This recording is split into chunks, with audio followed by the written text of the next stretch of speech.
Operation tuwakoe vijiji Kenya. Akiba mashinani trust fund. No more eviction. No more eviction. No more eviction. No more eviction. We don't want to be evicted anymore. No more eviction. This land belongs to us. Muungano wana vijiji Kenya. Ghetto is our home. We are born there. We are supposed to die in ghetto. Anybody thinking that we are going to move? No, we are very sorry. Today, 8th December 2012, we are going for demonstration. 50 years since we got independence. But the slum dwellers has got nothing to smile about. And that's why we are advocating for the right of our being in the slums and the right of owning the lands which we are staying on.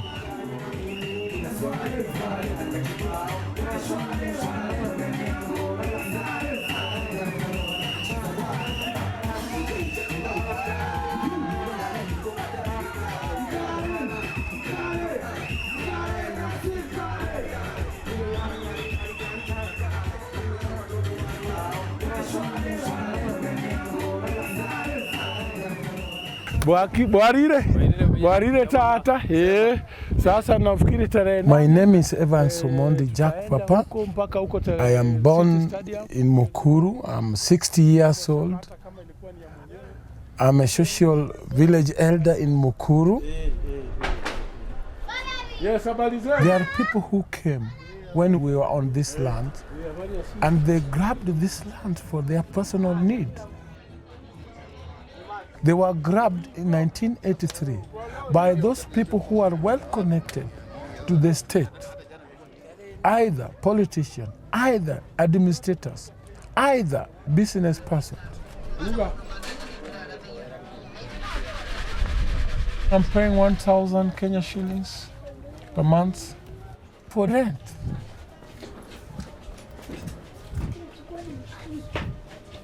We have been facing very many eviction notices.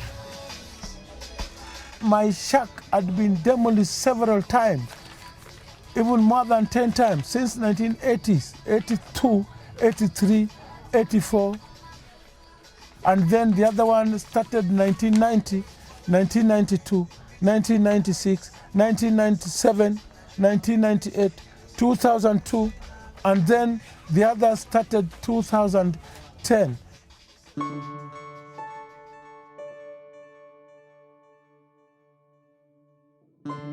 They demolish everything, they carry everything, they leave you there to stay.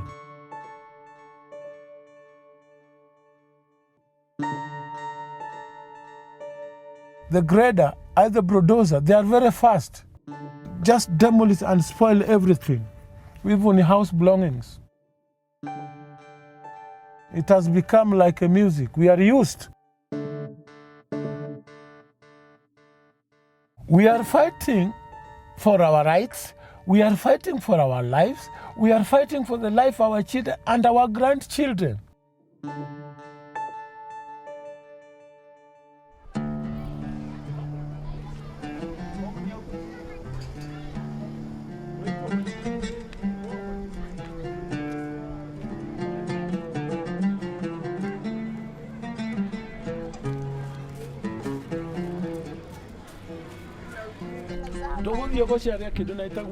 Security of land tenure ya huku kijiji. Kijiji shote sia Kenya na sia Nairobi na sia Kenya.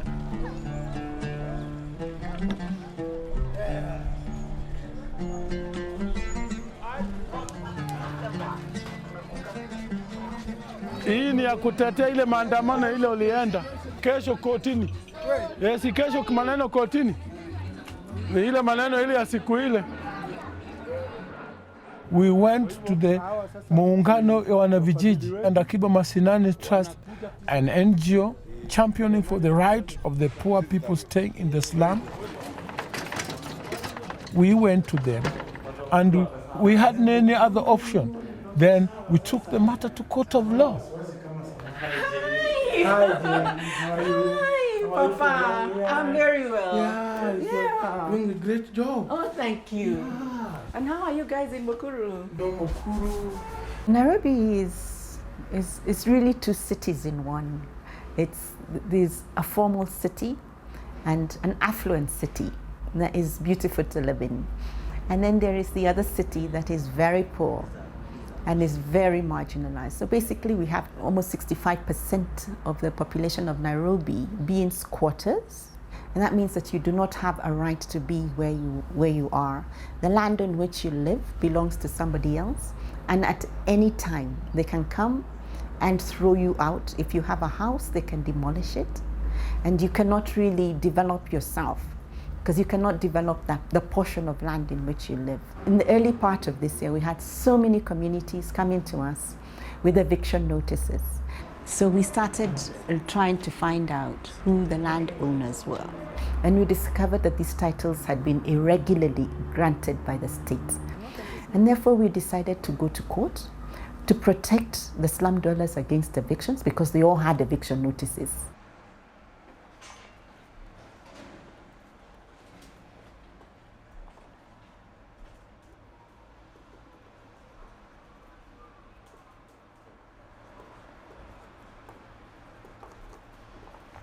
We are coming out of the darkness into light.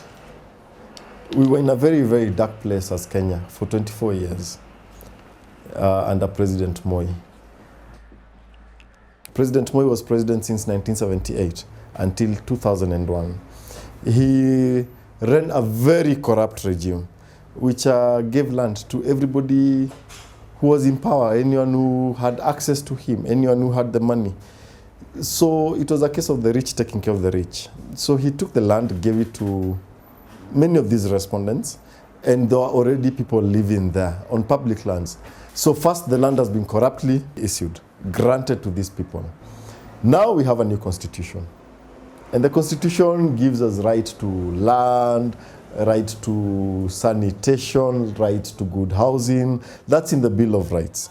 And the constitution gives the courts the powers to enforce this Bill of Rights, or at least to protect the rights granted in the Bill of Rights.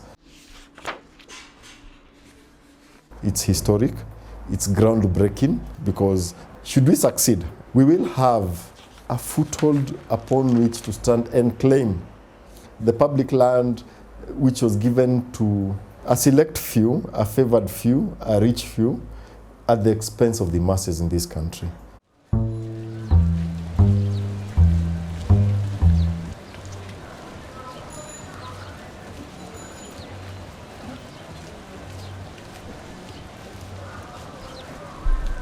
Tunaenda kotini kwa mashtaka ya kuzuia kesi ya kuhamisha watu katika vijiji ya Mukuru. Kwa hivyo sisi kama watu wa Kwa Ruben na Kwa Njenga na vijiji yote ya Nairobi tuko katika Milimani Court na tumestaki matajiri 14 wale mabwenyenye wale wakubwa wale wanasumbua, wanaishi katika eka 2 mtu mmoja, na sisi tunaishi katika 10 by 10. Kwa hivyo sisi tunaenda kotini, tunataka hizi vijiji zote zikae imara, vijiji yote ya Nairobi ilalishwe, ikubaliwe ili waweze kupewa barua inaitwa Security of Land Tenure. Hii ni barua ya kuhakikishia hata wewe ukijenga na mawe hakuna mtu na kuingilia. Kila moja ajitokeze na sisi tuweze kuenda pamoja.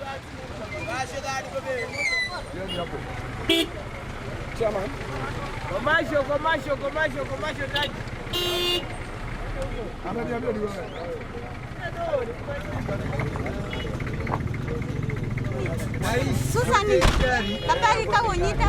Hawa maskini ndio wanakandamishwa. Wanafanya kazi mingi na ndio wanawafanyia kazi. Ndio wanapelekwa mbio zaidi. Hiyo haiwezekani. Ndio mwizi sasa. Hatuwezi kubali ile maneno ilifanyika huko Kwa Njenga tena ifanyika hapa. Lazima tupambane na hii watu kabisa. Na sisi wanatuhitaji wakati ya kupiga kura. Wakati ya kupiga kura ndio wanatuhitaji. Sababu shida tumewacha nyumbani. Na sasa huwezi kukaa nyumba ya 5,000 na mapato yako, mshahara yako ni 8,000 ama 10,000. Hiyo maisha lazima sasa uishi katika maisha kidogo, ndio hata watu jamii yako pia wakiwa nyumbani waweza kupata usaidizi.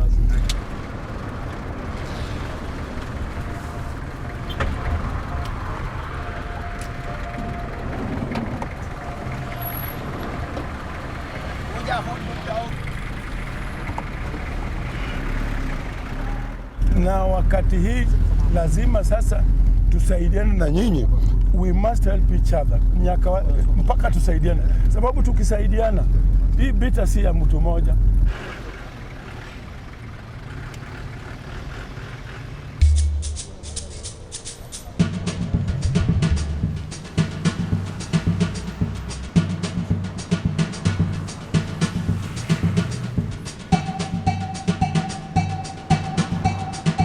There is nothing comes from the goodness unless you struggle, unless you fight.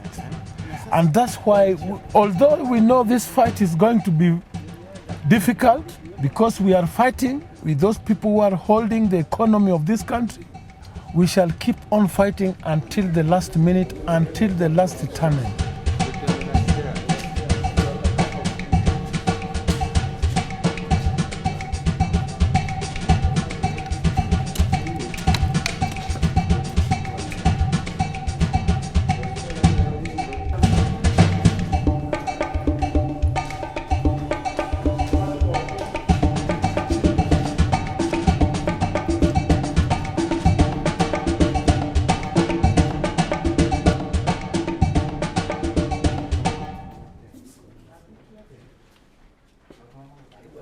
Before 2010, before the new constitution comes, we didn't trust the court before. But now, we have a trust with our court after reform. And we are not going to leave this matter. And if the court, the High Court, is going to rule it against us, we shall appeal to the Supreme Court. I don't have any problem at all with the application. If the Supreme Court doesn't listen to us, either rule the case against us, we shall continue to the East African Court. And if East African Court also rules against us, we are going to race to African Union. And if the African Union is not going to listen to us, we shall then, the condition will force us to take this court to the UN, because we belong to the people of the world. 18th, 19th of January. Let's take the 18th. Sure. Now what's happening today is that none of the respondents have responded, but we have so many other people seeking to be enjoined to the case. So what is happening is that we are coming back on January, then we'll know each other. Everyone who's interested in the matter will have come in. Everyone who has paperwork to file will have filed. We'll have filed our responses, so it's a question of waiting till 18th January next year. We are not feeling well because we want this case to be finished so that we can return back at home, our slums where we are staying, when our hearts are free, because we are representing almost 300,000 people in this case, whereby they cannot all come here. They rely on the information they are going to get from us. 70% of Kenyans are staying in slum, and why? That's a very big question mark. So we know we shall succeed. We want to be defeated in this case.